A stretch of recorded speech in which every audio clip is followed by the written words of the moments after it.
Assalamualaikum warahmatullahi wabarakatuh. A'udzubillahi minasyaitonirrajim. Bismillahirrahmanirrahim. Innal hamdalillah nahmaduhu wa nasta'inuhu wa nastaghfiruh wa na'udzu billahi min shururi anfusina wa min sayyiati a'malina. May yahdihillahu fala mudilla lahu wa may yudlil fala hadiya lahu. Asyhadu an la ilaha illallah wahdahu la syarika lahu wa asyhadu anna Muhammadan abduhu wa rasuluhu la nabiyya ba'dah. Allahumma anfa'na bima 'allamtana wa 'allimna ma yanfa'una wa zidna ilma. Allahumma ati anfusana taqwaha wa zakkiha anta khairu man zakkaha anta waliyuha wa maulaha. Allahumma faqihna fid din wa 'allimna ta'wil. Subhanaka la ilma lana illa ma 'allamtana innaka antal alimul hakim. Rabbi shrah li sadri wa yassir li amri wahlul 'uqdatam min lisani yafqahu qawli. Amin ya rabbal alamin. Alhamdulillah, hadirin muslimin muslimat yang dikasihi, mudah-mudahan kita semua berada dalam rahmat Allah dan kita bersyukur kepada Allah Subhanahu Wa Taala pada malam ni dapat Allah pertemukan kita untuk menyambung tadabbur Al-Quran, surah Al-Fatihah. Jadi kita dah masuk ayat yang ke 2 kalau diikutkan.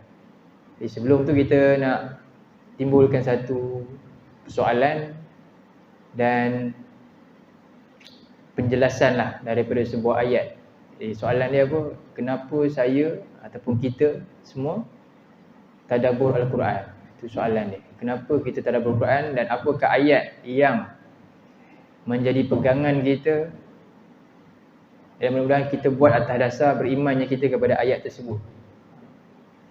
Jadi mulanya, jadi nak tadabbur ni dia pertama dia kena ada Quran lah, kalau boleh ada Quran ataupun gunakan apa ni, handphone ke. Baik. Jadi kita akan cari ayat ni. Pertama kita buka dalam surah yang ke 509. Muka surat 509. Surah 47. Okey, boleh Surah 47 ayat yang ke-24.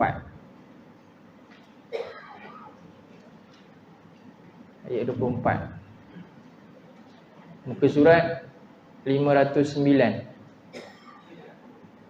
Buka muka surat 509, cari ayat yang ke-24.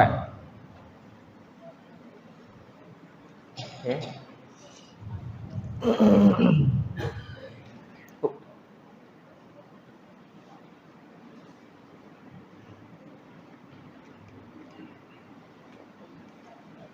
Jadi kita tengok ayat tu. Kita baca sama-sama ayat ni. Jumpa ayat. Okey. A'udzu billahi minasyaitonir rajim.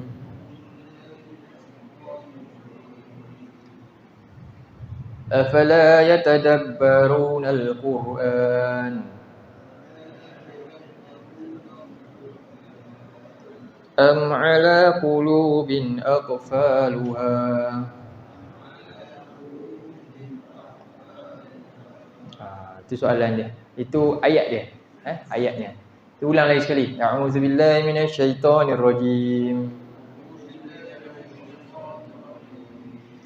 Afala yatadabbaruna al-Qur'an am 'ala qulubin aqfaluha.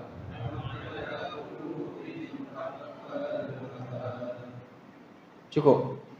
Lagi sekali kita ulang. A'udzubillahi minasyaitonirrajim. Afala yatadabbaruna al-Qur'an am 'ala qulubin aqfaluha. Baik, alhamdulillah. Jadi ayat ni kita kena tengok detail sikit. Jadi soalan dia apa tadi? Kenapa saya Tadabbur. Alamak, pen ni dia dah habis. Habis apa? Merah nampak? Al-Quran. Tak ada awak. Ada marker lagi? Ada. Ada satu lagi? Dua je Ada lah, dalam tu ada. Dia jangan tulis ni. Nak jelaskan ayat tu Ni dah kering kot. Lama tak pakai. Okey, tadabbur Al-Quran. Habis. Ni orang kata kita nak apa? Simpan mindset kita, kenapa saya tadabbur Quran? Ni macam ni, maknanya kenapa kata saya bukan kami? Sebab ini individu, ini adalah satu persoalan untuk diri kita masing-masing. Jadi kita tak pandang orang lain, lihat kelemahan diri kita, maknanya ini nak betulkan, islah bermula daripada diri kita. Jadi berdasarkan ayat ni, surah 47 ayat 24, 47 ayat 24 tu ni tak ada. Jadi mula dengan apa? Kalau saya terang macam ni boleh nampak tak? Ayat pertama, kalimah pertama. A tu apa?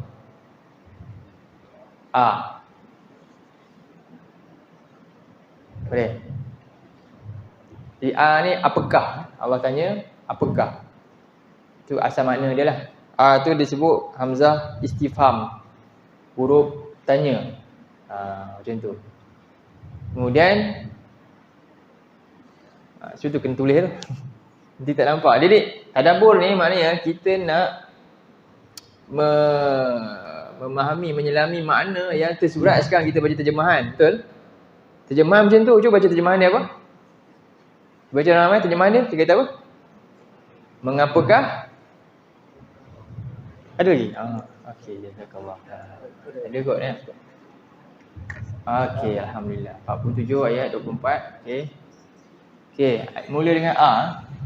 Ringkas je. Jadi ni apa makna dia? Apakah kita kata. Kemudian lepas A ada apa? Kalimah kedua fa. Kalimah ketiga la. Fa ni makna dia maka ataupun lalu pun boleh. La apa? La makna dia tidak. Kemudian kalimah apa? Yatadabbaruna. Yatadabbaruna. Satu-satu kita tengok. Jadi kemudian Al-Quran. Okey. Pelan-pelan kita tengok. Jadi apakah? Maka la yatadabbaruna apa? Jadi yatadabbaruna ni dia ada dua kalimah dalam ni sebenarnya. Perbuatan dan siapa yang buat tu. Siapa ni? Pertanyaan ni mereka. Jadi mereka ni lah subjek utama dia. Allah bertanya kepada siapa ni? Mereka ni, mereka. Mereka tidak ni kita masuk dalam ni. Ni cara nak terjemah. Tidak. Okey, jadi ni fi'il mudhari ni. Benda yang sekarang ni sedang berlaku. Tidak apa? Kita boleh terjemah. Tidak ada masa. Tidak mahu, enggan. Mahu apa? Enggan apa? Ni apa? Ni lah perkataan tadabbur. Jadi kita terjemah hari ni, kita nak angkat perkataan ni. Tadabbur, apa dia? Al-Quran. Ini Al-Quran kat sini. Okey, jadi ini sekarang ni kita nak cuba orang kata jelajah ayat ni betul-betul. Apa sebenarnya? Kenapa, apa maksud ayat ni dan apa faedah besar ayat ni pada kita semua? Okey. Jadi Allah, siapa yang tanya ni? Apakah ni siapa tanya? Allah Subhanahu Wa Taala tanya. Okey. Kemudian Allah tanya, kemudian apa soalan dia? Ini soalan ke sebenarnya macam jawapan? Fa ni. Fa ni dia macam kesan. Okey? Kesan. Jadi kita boleh buat macam ni sebenarnya. Apakah apa ni? Jadi kat sini ada tanda soal Soalan dia. Okey, kat sini kita ni letak kedir dalam sebuah ayat tu. Tersirat dia apa dia? Apakah apa? Apakah halangan? Lagi? Masalah. Lagi? Punca. Lagi apa lagi kita boleh kata? Sebab. Lagi? Alasan. Okey, macam tu. Okey, jazakallah. Nampak sekarang baru dia baru dia kita nampak ni sekarang ni. Masya-Allah. Okey. Jadi apa kita nak buat? Soalan ni sebenarnya Allah tanya siapa? Mereka. Jadi kita nak tahu siapa mereka. Dia lalu tanya, apakah halangan, masalah, punca dan sebab atau alasan mereka semua? Ya, mereka kita ni semua. Maka apa dia? Mereka sampai tak ada masa ataupun tak mahu tadabbur. Kat situ. Nampak ni? Jadi bila kita baca terjemahan rasa tak bersalah. Rasa tak saya bersalah? Tak juga kan? Bila kita baca macam ni sekarang ni rasa tak besar masalah kita? Ke kita dah buat belum ni? Allah tanya siapa? Allah tanya kita. Jadi apa halangan kita sekarang ni? Jadi sebab itulah kat sinilah takdir di kat sini. Kenapa? Untuk semua kita sekarang ni. Apakah halangan yang akhirnya memang kita tak ada masa nak tadabbur? Kita sibuk apa lagi? Apa yang halang kita? Banyak rupanya perkara yang menghalang kita, halangan yang kita masih seronok buat lagi. Yang kita tak mahu tinggalkan.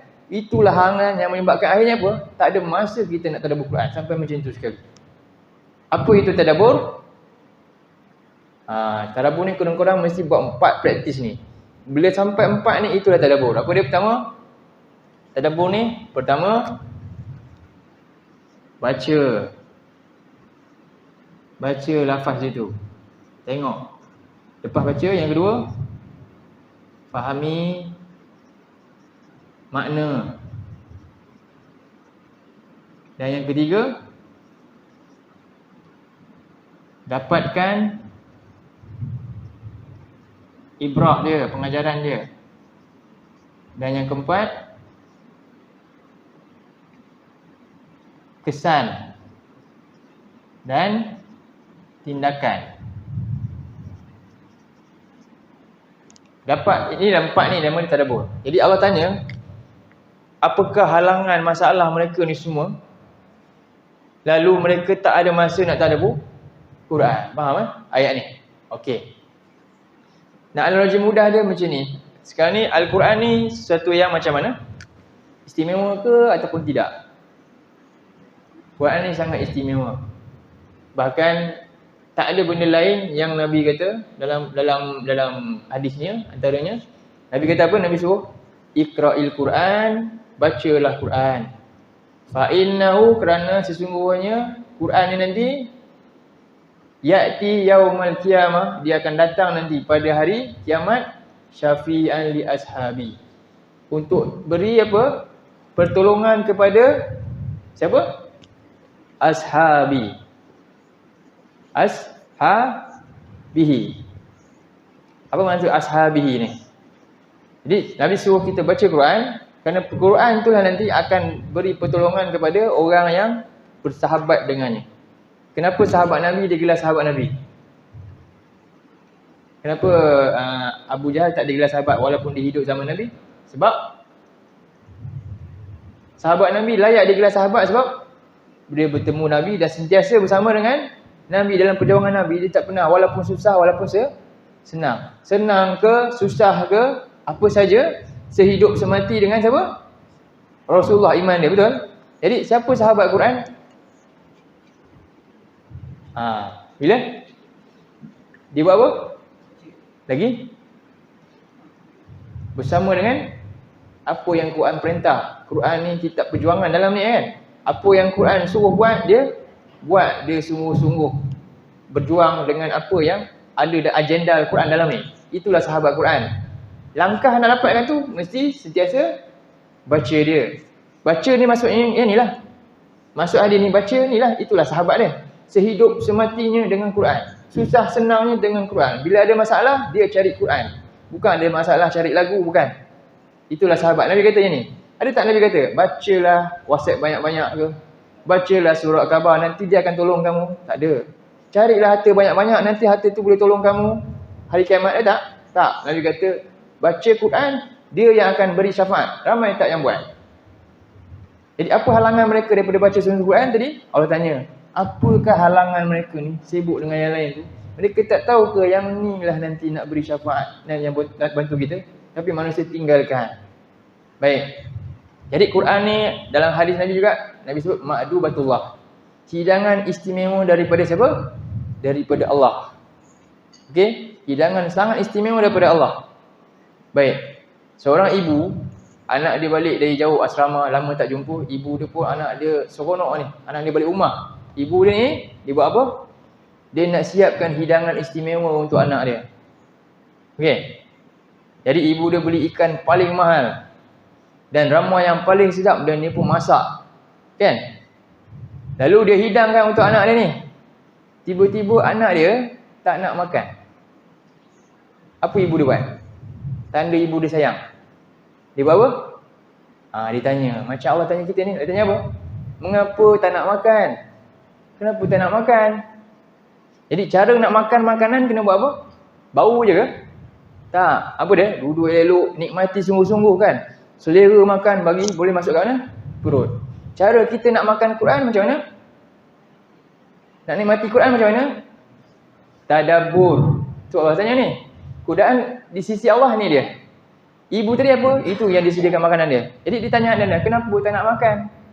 Jadi agak-agak ditanya sebab apa? Sebab ambil berat dan sayang ke anak dia kan? Jadi Allah tanya kita ni sebab apa? Sebab ambil berat dan sayang kat hamba-Nya. Bahaya ni, dia tak buat benda ni bahaya. Allah sayang, Allah nak kita buat. Siapa tak buat ni dalam bahaya. Itu kita kena sedar. Itulah juga ibu tadi tanya anak dia. Lalu agak-agak ibu ditanya apa? Kenapa tak makan? Tak sihat ke? Sebab orang yang makanan yang sedap, logik tak ataupun normal tak orang tu tak nak makan. Satu, kemungkinan dia buat apa? Dia dah apa? Kemungkinan dia dah makan benda lain tadi, dia dah kenyang sangat sampai tak boleh masuk kan? Yang kedua, mungkin dia tak sihat sebab tu tak ada selera nak makan. Betul? Dia orang yang tak nak makan ni kemungkinan dia dah kenyang sebab dah makan benda lain. Dan yang kedua, kemungkinan dia tak sihat sampai tak ada selera nak makan. Betul? Siapa yang tak ada selera pula nak tadabbur Quran, kemungkinan apa? Sama juga, kemungkinan dia dah kenyang sangat dengan hiburan banyak tadi sampai Quran tak boleh masuk kat dia dah. Satu. Bahaya ni. Yang kedua, kemungkinan apa yang sakit? Ya, jiwa dia sakit. Hati dia dalam penyakit. Sebab tu dia tak selera dengan benda yang sepatutnya menyelerakan. Kan? Sebab tu Allah tanya tak? Cuba tengok. Lepas tu Allah tanya apa? Cuba tengok ayat tu. Baca ayat tu. Am ala qulubin. Ya. Jadi Quran siapa tak selera? Maknanya hati dia ada penyakit. Allah kata apa? Atau sebenarnya hati kamu dah Na'udzubillah. Itulah masalah kita rupanya. Allah tanya kita, macam ibu tanya dia, kenapa ni tak nak makan ni nak? Mak masak sedap ni. Sedap ni sepatutnya kamu selera. Tak sihat ke? Betul? Allah tanya hamba dia sekarang, kenapa kamu tak selera dengan kitab yang mulia ni? Ni, tak ada selera nak tadabbur dia. Ada je alasan, ada je hal. Sibuk manjang. Ini kalam aku yang mulia yang nak beri pertolongan kat kamu tak selera. Kamu tak sihat ke? Kamu hati kamu ni ke ada sakit. Jadi Allah nak suruh kita buat apa ni? Tadabbur ni?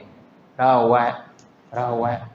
Kenapa selera tengok WhatsApp lama-lama? Semua TV lama-lama, drama boleh ikuti episod demi episod. Quran ni ada banyak cerita. Tak peduli pun, tak rasa bersalah pun tak tahu. Ini tadabbur. Ini yang kita kena renung. Betul, ini benda dia. Inilah kenapa, tahu anda apa? Kenapa saya tadabbur Quran? Kerana apa? Beriman dengan ayat ni. Allah tegur saya. Jadi Quran ni datang dari siapa? Quran datang daripada Allah. Istimewa Allah turunkan kepada siapa? Rasulullah. Dan Rasul sampaikan kat siapa? Ini first person, orang pertama. Ni entiti pertama, Allah. Quran daripada Allah. Allah beri pada siapa? Rasul, guru kita yang kedua ni. Kemudian Rasul nak deliver kat siapa? Entiti ketiga? Mereka. Jadi mereka ni siapa? Kita semua hari ni. Dah selesai tak dua ni? Dua ni dah selesai. Dah ada tak dengan kita hari ni Quran ni? Sempurna tak? Sempurna. Apa kita buat dengan dia? Jadi sampai kiamat soalan ni tetap relevan kepada kita semua. Sampai kiamat berimanlah dengan soalan ni. Allah tanya siapa? Kita semua. Sebab tu saya cukup satu ayat ni kita tadabbur, kita berenung. Ya Allah, saya tak buat apa yang Allah tanya ni. Saya tak jawab lagi soalan Allah ni. Allah tanya kita semua ni, bila kamu nak tadabbur ni? Bila lagi? Jadi inilah masa kita nak berubah lah. Yang kat sini semua memang tadabbur kan. Cuba bayangkan. Soalan ni sepatutnya kita kena dedahkan kat siapa lagi? Yang kat surau ni je ke kat mana? Yang kat surau dah dengar kan? Cuba bayangkan yang duk tak dengar lagi tu. Agak-agak mereka boleh faham tak soalan ni? Diterangkan macam ni. Tak nampak kan? Jadi apa tugas kita? Kena mengingatkan juga. Itu tadabbur ni memberi kesan yang kita dah kena proaktif buat kerja banyak dah. Tak boleh sambil lewa dengan Al-Quran. Jadi itulah dia kenapa kita tadabbur Quran. Boleh? Dapat sedikit tentang ayat ni. Cuba kita baca lagi. Sekarang ni kita hayati ayat ni. Allah firman kat kita. Kita baca sekali lagi ya. A'udzubillahi minasyaitonirrajim. Afala yatadabbaruna al-Qur'an am ala qulubin aqfaluha.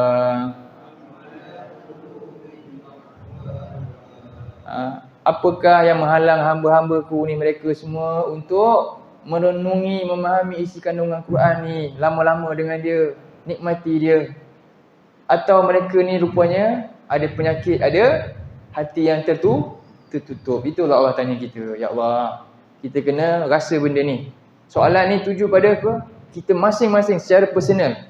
Sebab nanti kita akan bertemu Allah masing-masing dihisap, ramai-ramai sekaligus ke personal? Masing-masing dengan amalan masing-masing. Kita akan bertemu apa dia? Warda, secara seorang-seorang. Jadi ingatlah, inilah tanda rahmat sayangnya Allah kepada kita. Rupanya Allah banyak tanya kita macam ibu tadi tu. Cuma kita tak perasan sebab kita tutup telinga dari mendengar pertanyaan dia. Tak nak baca, tak tahu kat tempatnya yang mana. Jadi kita kena ambil tahu yang ni. Boleh? Baik, jadi kita masuk surah kita. Boleh lah? Inilah tadabbur. Kita kena buat. Kita kena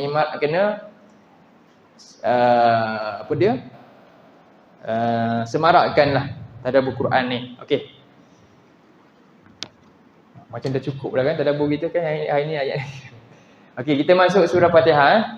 Jadi kita nak masuk ayat yang kedua. Alhamdulillah. Alhamdulillah. Ada pemahaman tadi jatuh. Jadi mudah-mudahan ayat ni boleh highlight dalam Quran kita tu, tulis balik rumah ni, tengok balik. Cuba buka pula tafsir pula. Tafsir lagi berbagai. Ada yang kata ayat ni mereka ni tuju pada, kalau pada zamannya siapa? Orang-orang munafik, orang-orang musyrik tu semua. Dan juga sebenarnya dia lebih luas. Ni al-ibrah bi umumil lafzi la bi khususis sabab. Kepada semua manusia sampai kiamat. Soalan ni masih relevan kepada semua kita. Baik. Tengok surah Fatihah ayat yang ke dua. Alhamdulillahirabbil alamin. Jadi hari ni itu kita nak nampak dulu. Kita baca Fatihah ni. Okey. Sebenarnya alhamdulillah ni alhamdulillahi. Alhamdulillah. Apa makna dia? Okey, jadi kita terjemah segala pujian lagi kesyukuran. Kesyukuran. Ini makna alhamdulillah. Alhamdulillah saja. Segala pujian, kesyukuran itu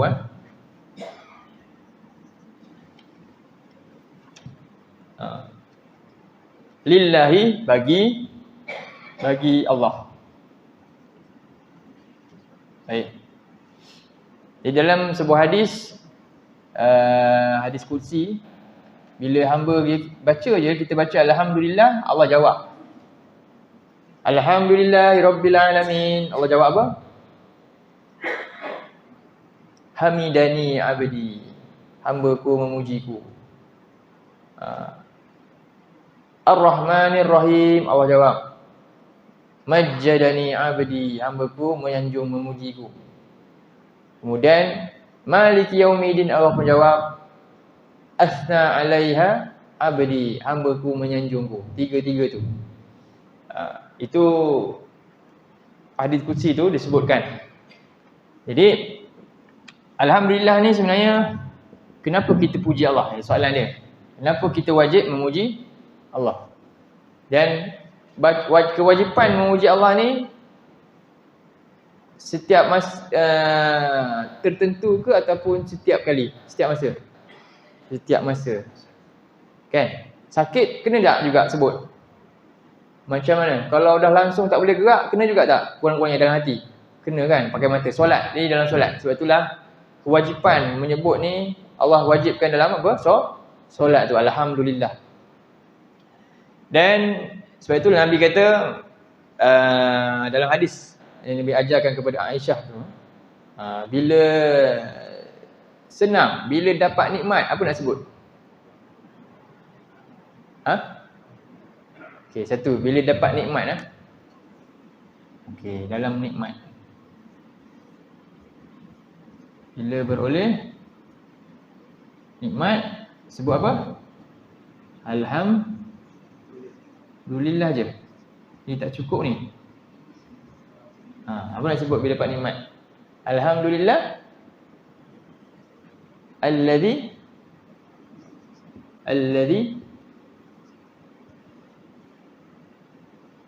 bi ni'matihi. Lagi? Tahu tak? Siapa pernah dengar? Bi ni'mati apa dia? Tatimmu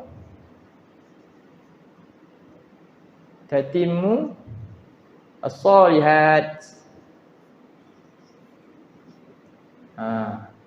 Tatimmu salihat. Ini lafaz yang Nabi ajar. Kenapa Nabi ajar macam ni? Ya, kalau secara umumnya apa, ucap alhamdulillah pun cukup dah. Tapi Nabi ajar panjang ni kenapa? Setiap apa yang Nabi ajar tujuannya antaranya nak menjaga kita sebenarnya. Jaga kita. Lafaz Nabi yang sebenarnya dia jaga kita. Selalunya bila orang dapat nikmat, apa berlaku? Bila dia dapat nikmat kan, yang dia harap-harap tu dapat, agak-agak apa berlaku? Selalunya dia jadi apa? Dia lupa diri. Betul? Dia akan banyak, akhirnya dengan nikmat tu dia akan guna benda yang akhirnya menyia-nyiakan dia pula. Sedangkan sebelum ni dia dah berjanji kononnya nak buat kan, tapi bila dapat rupanya dia tinggal janji je, dia lupa. Selalunya begitu nikmat ni. Sebab tu hadis Nabi ni nak jaga kita. Tengok Nabi kata apa? Kita baca, bila dapat nikmat suruh baca ni Alhamdulillahilladzi bi ni'matihi tatimmus shalihat. Di dalamnya ada satu pengukuhan untuk kita ikrar terus benda tu. Sekali lagi. Alhamdulillahilladzi bi ni'matihi tatimmus shalihat. Apa makna dia? Alhamdulillahilladzi mana? Alhamdulillah, segala pujian dan kesyukuran itu bagi Allah alladzi yang bi ni'matihi apa? Disebabkan nikmat daripadanya ni yang dibagi kat saya ni, disebabkan nikmat daripadanya tatimmus shalihat, segala amal soleh dapat saya sempurnakan, dapat disempurnakan. Apa kesan daripada doa ni? Kesan kalau kita faham baca alhamdulillah macam ni, apa kesan dia? Kita nak khianat tak nikmat tu? Kita nak gunakan nikmat untuk buat apa? Amal. Untuk sempurnakan apa? Amal soleh je. Soleh. Jadi dia nak kita sambung tu. Jadi lepas ni dapat nikmat baca ni. Pastikan kita tak akan khianat nikmat yang kita dapat. Sebab kita dah ikrar benda ni. Kita nak buat dengan nikmat, dengan sebab nikmat saya nak buat apa? Amal soleh. Mana mungkin orang yang faham benda ni dia akan khianat dah. Dia cakap macam tu. Dapat nikmat sebut alhamdulillahilladzi bi ni'matihi tatimmus shalihat. Ya Allah, dengan nikmat ni lah saya boleh buat banyak amal soleh. Saya nak buat dengan nikmat ni, saya nak buat amal soleh. Tak mungkin dia akan buat ke jalan yang mensia-siakan dia. Sebab dia dah faham baca ni. Hadis Nabi sangat-sangat besar manfaat dia untuk kita bila kita ikut sunnah ni. Jadi lepas ni dapat nikmat, baca apa? Alhamdulillahilladzi bi ni'matihi. Senang ingat. Boleh? Sekali lagi. Alhamdulillahilladzi bi ni'matihi tatimmu sholihat. Senang Okey. Jadi ini bila dapat nikmat. Nabi ajar siapa? Aisyah radhiyallahu anha. Okey. Bila dapat musibah pula? Bila dapat musibah, musibah ni benda yang kita tak sukalah. Yang benda yang kita kalau boleh nak jauhkan diri daripada terkena benda ni. Tapi takdir Allah, musibah menimpa kita. Apa kita nak sebut? Selalunya sebut apa bila timpa musibah? Ya. Innalillah. Allazina iza asahabathum musibah qalu innalillahi wa inna ilaihi raji'un. Betul yang tu. Lagi? Selain tu? Selain tu kita sebut ni. Apa dia? Ni pendek je. Semua biasa dengar ni. Tapi mungkin tak tahu nak guna kat tempat dia. Sama. Alhamdulillah. Lagi? Ala kulli halin. Ni Nabi ajar Aisyah ni. Bila kamu ditimpa musibah juga sebut apa? Segala puji dan syukur bagi Allah di atas setiap keadaan, setiap hal. Kenapa? Pula apa kepentingan ucap ni? Jadi di sini untuk supaya kita menerima takdir dengan baik juga. Nak ajar kita. Sebenarnya segala musibah bukan akan jadi nikmat. Dia nak ubah. Sebenarnya musibah juga ni nikmat. Sebab tu kita ucap Allah, puji Allah di atas segala setiap yang berlaku ni, setiap keadaan. Kenapa? Bagi orang Islam, bagi orang beriman, musibah merupakan apa? Kalau orang tu beriman, musibah jadi apa kat dia? Ujian lagi? Ujian ke? Ya, ujian tu masa terjadi musibah tu jadi uji dia. Dia berjaya. Kalau orang beriman tu lulus ujian tu, musibah menjadi apa kat dia? Kafarah dia. Lagi dengan kafarah tadi? Angkat darjat dia. Angkat darjat dia di sisi Allah. Angkat darjat dia. Iman dia bertambah. Musibah bila dia beriman, dia berjaya lalui ujian, iman dia bertambah dan darjat dia diangkat. Dosa dia bersih. Jadi sebenarnya musibah ni nikmat ke tak sebenarnya? Dia nikmat. Itu bagi orang yang beriman. Ni. Tapi bagi orang yang tak beriman, dia salahkan takdir, apa jadi? Ya, musibah merupakan bala kat dia lah. Bertambah. Jauhkan dia daripada Allah. Jadi itu kita kena ucap yang ni. Alhamdulillahi ala kulli hal. Ini hadis muttafaqun alaih. Cuba cek Ini hadis Nabi sebut pada Aisyah. Dua ni lah. Bila dapat nikmat, ucap yang ni. Bila dapat musibah. Jadinya menunjukkan Alhamdulillah ni diucap pada keadaan tertentu saja kah? Bila dapat apa yang kita nak berucap? Tetapi pada apa? Setiap keadaan. Tanda kita benar-benar redha dengan segala ketentuan Allah. Baik. Itu yang pertama. Alhamdulillah. Baik, kenapa segala pujian ni? Pertama, di sini ada kalimah saya terjemah ni segala. Jadi pujian ni, segala ni datang kerana alif lam ni. Kita sebut alhamdulillah. Alif lam ni dalam bahasa Arab disebut istighraq. Menunjukkan apa saja. Segala apa saja yang menggunakan kalimah tahmid ni, alhamdulillah ni hanya untuk siapa? Allah. Walaupun kita puji orang lain tu, tapi hakikatnya kembali pada siapa? Allah Subhanahu Wa Taala. Okey, itu. Yang kedua, kalimah hamdun ni dia ada satu puji yang dimasukkan. Pujian ni dikatakan satu lagi madhun. Madhun ni puji lah, madah. Satu lagi disebut syukur. Syukrun. Syukrun. Dua.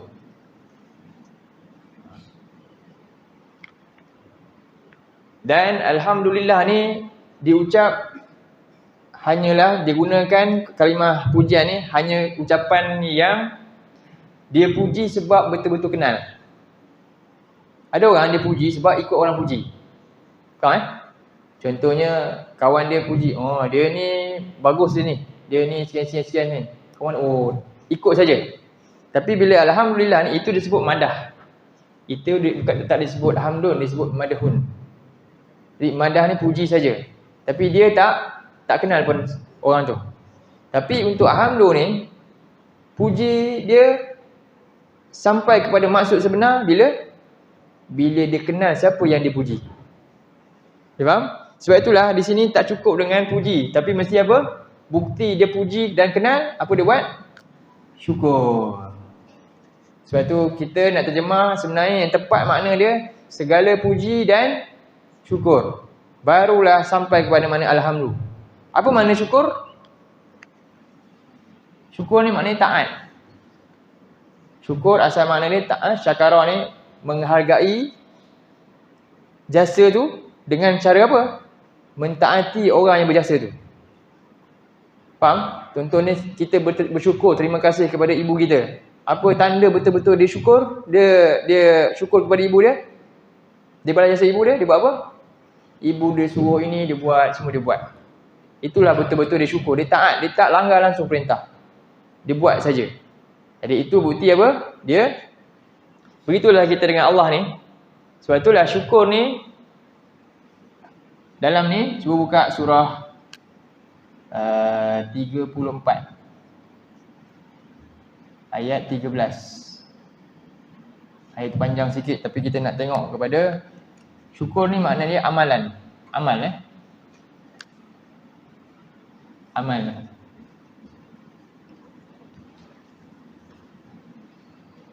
Pujian ni dengan ilmu.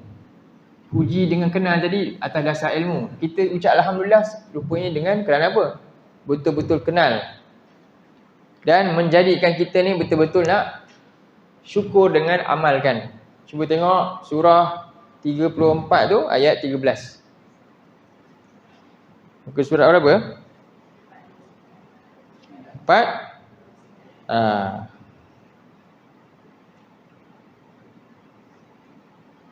Ayat tu panjang sikit kan? Ayat 13.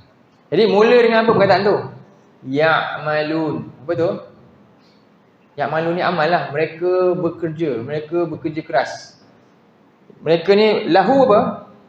Mereka bekerja untuk siapa? Untuk Nabi Sulaiman. Nabi Sulaiman ni kita kata Nabi dan raja dia. Raja rakyatnya. Jadi mereka ni ikut Rasul mereka. Jadi mereka buat apa? Mereka buat binaan, membina ummah lah, membina negara dia. Atas arahan Nabi Sulaiman, macam-macam dia buat tu. Apa yang dikehendaki Nabi Sulaiman ni arahkan, mereka ikut buat. Maharib tadi, tamathil, jifan semua tu. Kemudian Allah kata apa ayat seterusnya? Kita baca part yang seterusnya. I'malu. Baca daripada i'malu A'udzubillahi minasyaitonirrajim. I'malu ala Dawud syukra. Jumpa kan? Tak apa, slow. Tak jumpa? Baca jumpa? Ayat yang ke-13. Muka surat 420, cuba cari ayat 13. Tak apa, saya tunggu. Ini cukup kita berapa ayat ni? Satu ayat je kita ambil, 34 ayat 13. Tadi surah 47 tu satu ayat, ni satu ayat pun cukup dulu. Okey, jumpa dah Okey. Ayat dia panjang, ya'maluna lahu ma yasha'u min maharibat wa tamathila tu kan semua. Okey, kita terus kepada i'malu. I'malu ala Dawud syukra.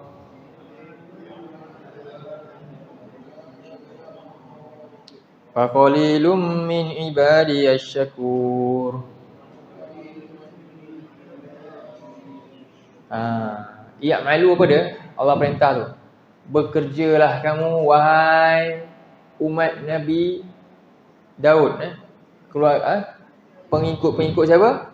Nabi Daud dan Nabi Sulaiman ni, anak-anak rakyat-rakyat dia. Wahai rakyat, bekerjalah kamu sebagai tanda apa?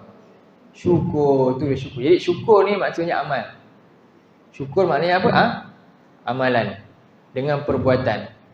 Barulah syukur tu bermakna. Dia bukan cakap kosong je. Tak.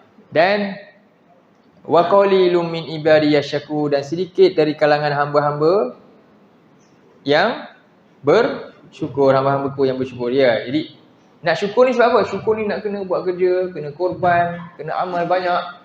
Jadi ini bukan benda yang mudah dan tak ramai yang buat. Ramai yang boleh hanya cakap je. Tapi rupanya time nak buat, time dia kena jihad dan sebagainya, dia tak sanggup buat. Sedangkan itulah tanda dia syukur bila dia sanggup buat tu. Sebab itulah alhamdulillah ni kata Ibnu Abbas, apa Ibnu Abbas kata? Kalimah ni mahal dan disebut berat ni seberat mizan. Bila sampai kepada makna dia, seorang yang baca tu dengan memahaminya dengan sungguh-sungguh, hayati dia, apa dia? Dia punya reward dia, timbangan ucapan alhamdulillah tu seberat timbangan mizan tu. Berat mizan tu. Mizan ni berat, lebih berat daripada langit dan bumi. Bayangkan. Dan hanya ucapan ni. Jadi ucapan ni sangat mahal, bukan mudah nak dapat sebarangan. Sebab itu kata Ibnu Abbas, alhamdulillah ni, kata Ibnu Abbas, dia kata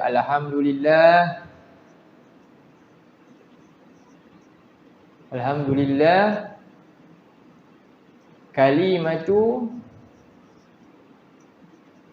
kulli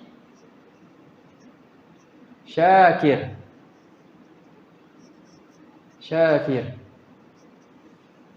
Jadi Ibnu Abbas ni orang yang memahami ayat ni. Kan dia antara orang-orang yang ahli dalam Quran. Jadi dia ingatkan kepada anak murid dia, dia kata apa? Jaga-jaga kalimah ni mahal. Jangan main-main dengan kalimah ni. Fahami betul-betul kenapa ucap kalimah ni. Alhamdulillah apa dia kata? Alhamdulillah ini adalah kalimah bagi siapa? Bagi setiap hamba yang bersyukur saja. Yang betul-betul beramal dengan perintah Allah. Tapi kalau dia cakap alhamdulillah dalam keadaan dia buat maksiat kat Allah, dia tak tutup aurat, dia kata dia menang sesuatu, dapat ribu-ribu, alhamdulillah. Sampai dah mana? Kita takut alhamdulillah tu akan apa? Akan jadi pendakwa raya dia nanti. Bukan dapat untung dia, dapat apa? Dapat celaan daripada kalimah tu. Takut macam tu. Sebab alhamdulillah ni tak boleh main-main. Alhamdulillah kalimah yang kena difahami. Baik. Itulah kata Ibn Abbas. Alhamdulillah hanya kalimah untuk orang yang bersyukur. Siapa orang syukur? Orang yang tadi sibuk bekerja, beramal untuk bantu agama Allah. Jadi itulah yang kita kena. Pertama kita bincang hari ni, alhamdulillah. Nanti kita tengok kenapa kita kena puji Allah dengan ucap ni. Ada 3 perkara kita puji Allah kerana Allah Rabbul Alamin.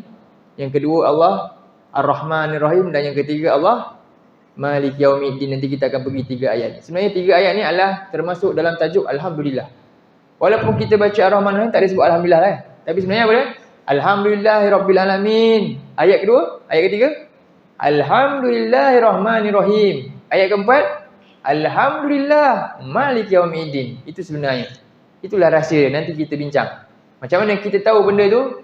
Nanti kita tengok yang akan datang. Sambungan daripada segala pujian dan kesyukuran. Kenapa kita tambah syukur? Sebab alhamdulillah ni bukti dia, ucapan dia bukan dengan ucapan saja, dengan perbuatan baru sampai makna sebenar.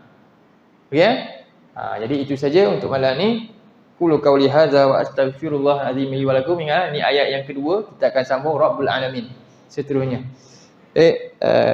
Allahumma ja'al hadza jama'ana jama'an marhuma wa tafarraqna min ba'dihi tafarraqan ma'suma. Allahumma inna na'udzubika minal arba' wa min ilmin la yanfa' wa min qalbin la yakhsha' wa min nafsin la tashba' wa min du'a'in la yusma'. Rabbana atina fid dunya hasanah wa fil akhirati hasanah wa qina azabannar. Wa sallallahu ala nabiyyina Muhammad wa ala alihi wa sahbihi wa sallam. Alhamdulillahirabbil alamin. Assalamualaikum warahmatullahi wabarakatuh.